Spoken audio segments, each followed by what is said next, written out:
अगर आपको ये वीडियो अच्छा लगे तो वीडियो को लाइक कीजिए, अपने दोस्तों के साथ शेयर कीजिए और चैनल को सब्सक्राइब कीजिए। Hello everyone, welcome to my channel mathematics corner. Last time हमने स्टार्ट किया था integral round the unit circle. आज हम उसी के दो एग्जांपल्स करने वाले हैं। तो पहला एग्जांपल देखते हैं। Evaluate 0 to 2 pi d theta upon a plus b sine theta if a is greater than equal to modulus b. तो सबसे पहले तो सब्सटीट्यूशन करेंगे हम। z is equal to e to the power iota theta, तो d z हो जाएगा हमारा iota e to the power iota theta d theta.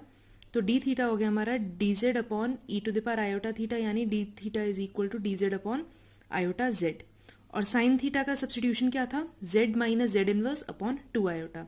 ये सब हमने लास्ट लेक्चर में भी किया था, अगर आपको वीडियो देखनी हो आप देख सकते हैं। सो आई हो जाएगा हमारा integral over c 1 upon a plus b sine theta की जगह हो जाएगा z minus z inverse upon 2 iota. D z आपका डी थीटा हो जाएगा d z upon iota z. और यहाँ c क्या है? Mod z is equal to 1। तो अब इसको सॉल्व कर लेते हैं। तो हमारा 2 आयोटा बाहर ले लेते हैं, 2 आयोटा कॉमन आ गया। z इनवर्स को हम लिख सकते हैं 1 अपॉन जेड। अब यहाँ एलसीएम ले लेंगे तो z हो जाएगा हमारा, नीचे आ जाएगा z, ऊपर हो जाएगा z स्क्वायर माइनस 1। अब दोबारा यहाँ पे एलसीएम लेंगे तो एलसीएम आएगा हमारा 2 आयोटा z, ऊपर आ जाएगा हमारा 2 आयोटा z इंटू ए प्लस b को अंदर मल्टीप्लाई कर दिया तो b Z square minus b into D z upon iota Z. इसको ऊपर ले जाएंगे तो ये ऊपर आया तो हमारा आयोटा जेड से आयोटा जेड कैंसिल, ऊपर बचेगा 2 और नीचे हो जाएगा B Z square plus 2 iota A Z minus B D Z. अब हमने लास्ट टाइम भी जब क्वेश्चन किया था तब उसमें क्लियर कहा था जो जेड स्क्वायर है उसका कोफिशिएंट हमेशा 1 होना चाहिए। तो यहाँ पे इसका कोफिशिएंट b है, तो इस b को 1 बनाना है तो b कॉमन ले लेते हैं। तो b कॉमन आएगा तो हो जाएगा Z square plus 2 iota A Z upon B minus 1। तो अब इसके बाद इसको सॉल्व करना है using the Cauchy residue theorem, लेकिन उसके लिए हमें पहले इसके पोल निकालने होंगे। तो पोल कैसे निकलते हैं? डिनोमिनेटर को 0 पुट करके। तो इसके डिनोमिनेटर को 0 पुट कर लेते हैं तो हमारा पोल्स क्या आ जाएंगे? इसके डिनोमिनेटर को हमने 0 पुट किया, ये क्वाड्रेटिक इक्वेशन है तो यहाँ पे क्वाड्रेटिक फॉर्मूला पुट कर लेते हैं तो कितना आ जाएगा? माइनस बी, यानी नेगेटिव ऑफ दिस, तो minus 2 iota A upon B plus minus under root B square. तो इसका स्क्वायर किया तो कितना आएगा? 4 A square iota square upon B square minus 4 A C. तो माइनस माइनस प्लस हो गया और इधर आ गया 4। एलसीएम ले लेते हैं तो ये बी स्क्वायर हो जाएगा, आयोटा स्क्वायर कितना होता है? -1, तो ये हो जाएगा -1 यहाँ पे, minus 4 A square plus 4 B square. यहाँ से 4 कॉमन लेंगे तो रूट के बाहर आएगा तो कितना बचेगा? 2, और बी स्क्वायर भी जब रूट के बाहर आएगा तो आएगा b। अंडर रूट में बचा हमारा under root B square minus A square.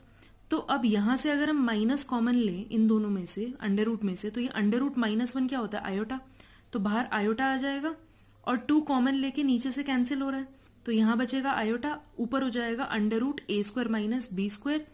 इधर से 2 हमारा कैंसिल हो गया डिनोमिनेटर से, तो ये कितना बचेगा हमारे पास? Minus iota A plus minus I under root A square minus B square upon B. तो अब इसके ये 2 रूट्स है तो इन दोनों रूट्स को मान लेते हैं, एक अल्फा है और एक बीटा है। तो इसको मान लिया हमने alpha minus iota A plus iota under root A square minus B square upon B, और ये हो गया हमारा बीटा। तो अब हमें देखना ये है कि अल्फा और बीटा में से कौन सा हमारा कॉन्टूर सी में लाई करेगा। तो अगर आप यहाँ देखें ये दोनों नेगेटिव हैं, तो यानी कि आप ए और बी की कोई भी वैल्यू लें तो ये ऐड होगा और वैसे ही ये सब्ट्रैक्ट होगा। तो वैसे तो आप यहाँ से भी देख सकते हैं कि जो बीटा है हमारा वो 1 से ज्यादा आएगा और ये 1 से कम आएगा।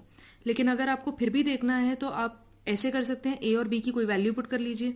तो जैसे ए को आप 2 भी पुट कर सकते हैं, बी को 1 पुट कर सकते हैं। तो जब आप ये पुट करेंगे तो आप ये देख सकते हैं कि जो बीटा है वो आएगा हमारा 1 से ज्यादा और अल्फा जो है वो हमारा 1 से कम आएगा। तो जब ये होगा तो यानी कि अल्फा जो है वो हमारा सी में लाई करेगा which is mod z equal to 1, और बीटा जो है वो लाई नहीं करेगा। तो जब सिर्फ अल्फा लाई करेगा तो हम रेजिड्यू भी सिर्फ अल्फा पे निकालेंगे। तो residue at z is equal to alpha हो जाएगा हमारा limit z tending to alpha z minus alpha f z, और एफ जेड क्या है हमारा 1 upon z minus alpha into z minus beta, जहां अल्फा और बीटा ये दोनों रूट्स हैं हमारे। तो नीचे हमारा क्वाड्रेटिक इक्वेशन थी, उसे हम इस तरह भी लिख सकते हैं। तो z माइनस अल्फा कैंसिल हो गया, यहाँ पे हम z की जगह अल्फा पुट कर देंगे तो ये हो जाएगा 1 अपॉन अल्फा माइनस बीटा। अब अल्फा और बीटा की वैल्यू पुट कर देते हैं यहाँ पे। तो अल्फा बीटा की वैल्यू पुट करेंगे तो ये minus iota A plus iota under root A square minus B square, इधर माइनस माइनस प्लस हो जाएगा, ये दोनों माइनस थे तो ये प्लस हो जाएगा plus iota A plus iota under root A square minus B square upon B. ये दोनों कैंसिल हो जाएंगे तो हमारा रेजिड्यू कितना आएगा B upon 2 iota under root A square minus B square. तो अब वैल्यू निकाल लेते हैं integral F Z D Z over C की।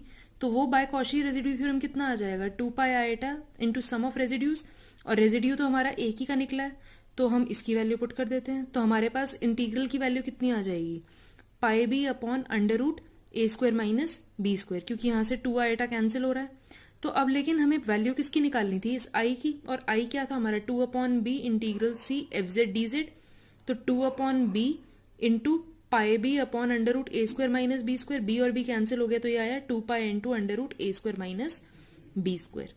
तो इसी तरह आप इसी के जैसा एक और क्वेश्चन कर सकते हैं सॉल्व, जो कि है ये evaluate integral 0 to 2 pi d theta upon a plus b cos theta. इसका आंसर भी एग्जैक्ट सेम आता है, आप इसे चाहें तो खुद करके देख सकते हैं। इसका एक और एग्जाम्पल देखते हैं हम। Prove that 0 to 2 pi cos 2 theta upon 5 plus 4 cos theta d theta is equal to pi by 6। तो इसको कैसे सॉल्व करेंगे अब हम, तो इसको इस तरह देखते हैं हम। जो हमारा इंटीग्रल है 0 to 2 pi cos 2 theta upon 5 plus 4 cos theta d theta, इसको हम लिख सकते हैं as real part of 0 to 2 pi cos 2 theta plus iota sine 2 theta upon 5 plus 4 cos theta d theta. क्योंकि जब हम इसका रियल पार्ट निकालने जाएंगे तो हमारे पास ये पोर्शन तो नहीं आएगा, तो इसका मतलब हम बात किसकी कर रहे हैं, हम बात तो इसी की ही कर रहे हैं, लेकिन हमने उसको लिखा सिर्फ इस तरह है real part of cos 2 theta plus iota sine 2 theta. अब ऐसा क्यों किया हमने, क्योंकि cos 2 theta plus iota sine 2 theta को हम लिख सकते थे e to the power iota 2 theta. In fact कोई भी क्वेश्चन जिसमें cos 2 थीटा या cos 3 थीटा cos 4 थीटा हो, हम उन सबको इसी तरह से कर सकते हैं। तो ताकि हम इसको लिख सकें real part of 0 to 2 pi e to the power iota 2 theta upon 5 plus 4 cos theta d theta. cos theta की वैल्यू कितनी होती है e to the power iota theta plus e to the power minus iota theta upon 2। तो अब substitution कर लेते हैं, z is equal to e to the power iota theta, तो dz हो गया हमारा ई to iota e to the power iota theta d theta, तो डी थीटा हो गया हमारा dz अपॉन आयोटा z। तो अब यहां से अब रियल पार्ट ऑफ ये कितना हो जाएगा, इंटीग्रल आ जाएगा c पे, जहां पे c क्या है हमारा mod z is equal to 1। तो अब ये E to the power iota 2 theta कितना होगा, जब E to the power iota theta z है तो इसका स्क्वायर कितना होगा z स्क्वायर, तो यहां जाएगा z स्क्वायर अपॉन 5 प्लस 4 और 2 कैंसिल होकर इधर 2 आएगा, इधर हो जाएगा हमारा z और प्लस z इनवर्स और डी थीटा की value dz upon iota z से यहाँ एक z कैंसिल हो गया तो हमारा सिर्फ z बचेगा। 1 अपॉन आयोटा कॉन्स्टेंट है तो इसे हम बाहर ले सकते हैं, और z इनवर्स को हमने लिख दिया 1 अपॉन z, इधर एलसीएम ले लेंगे तो ये ऊपर हो जाएगा z स्क्वायर प्लस 1, और फिर पूरे में एलसीएम लेंगे तो कितना आ जाएगा 5z plus 2z square plus 2। अब यहाँ पे z हमारा ऊपर जा सकता है तो इधर हो गया z स्क्वायर, नीचे हो गया हमारा 5z plus 2z square plus 2, या इसको ऐसे भी लिख सकते हैं 2z square plus 5z plus 2। इसको फैक्टराइज कर लेते हैं तो कितना आ जाएगा 2z plus 1 into z plus 2। अब हमने पिछली वीडियो में करा था कि जो z स्क्वायर है उसका कोफिशिएंट कभी भी 1 के अलावा कुछ और नहीं होना चाहिए, तो यहाँ पे हमारा इसका कोफिशिएंट कितना आ रहा है 2, तो इस 2 को कॉमन ले लेते हैं, ये 2 बाहर आएगा तो अंदर कितना बचेगा z प्लस हाफ। तो अब ये कितना हो जाएगा, ये हो गया हमारा real part of 1 upon 2 iota integral c z square upon z plus half into z plus 2 dz। तो अब पोल्स निकालने के लिए डिनोमिनेटर को 0 पुट कर देते हैं तो z की वैल्यू आ जाएगी माइनस हाफ और माइनस 2, और माइनस हाफ और माइनस 2 में से c में कौन सा लाई करेगा, c है हमारा मॉड z इक्वल टू 1, तो माइनस 2 तो ऑब्वियसली इसके बाहर होगा, तो बचेगा क्या माइनस 1/2, सिर्फ ये होगा जो c के अंदर लाई करेगा। तो इसका मतलब हम सिर्फ इस पे रेजिड्यू निकालेंगे, तो जब इस पे रेजिड्यू निकलेगा तो कितना हो जाएगा limit z tending to minus infinite minus 1/2 z plus 1/2, और एफ जेड कितना था हमारा z स्क्वायर इन upon z plus half into z plus 2, ये दोनों कैंसिल हो गया, कितना बचा z square upon z plus 2। z की जगह माइनस हाफ पुट कर देते तो ऊपर हो जाएगा 1/4, और नीचे कितना हो जाएगा 2 माइनस 1/2 यानी कि 3/2, यहां से ये 2 कैंसिल हो जाएगा तो इधर कितना बचेगा 1/6। अब इस इंटीग्रल की वैल्यू निकाल लेते हैं, तो इसकी वैल्यू कितनी होती है कॉशी रेजिड्यू थ्योरम से 2 pi iota into sum of residues.